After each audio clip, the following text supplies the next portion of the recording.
আসসালামু আলাইকুম বন্ধুরা। অনেকদিন পর পরিবারের সবাই একসাথে এভাবে নানার বাড়ি যাচ্ছি, সেই শৈশবের মতো। আপনারা এই যে যানবাহনটা দেখছেন, আমাদের সাতক্ষীরার সামনগরের চেনা রাস্তায় এটা চলতো অনেক আগেই, এখনো চলে।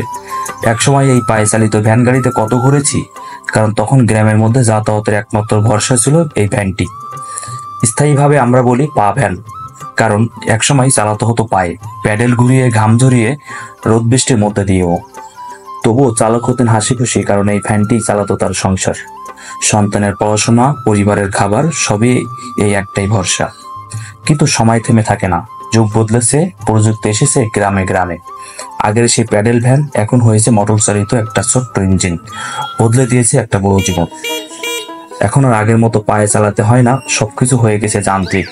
কম সময়ে বেশি দূরে যাওয়া যায়, যাত্রীও বেশি হয়, আয়ও বেড়েছে, বিশ্রামও মেলে একটু বেশি।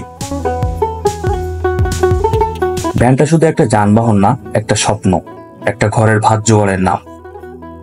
আমরা বদলাই, যন্ত্র বদলাই, কিন্তু জীবনের প্রতি মায়া, পরিবারের প্রতি দায়িত্ব, এগুলো ঠিক আগের মতোই থেকে যায়।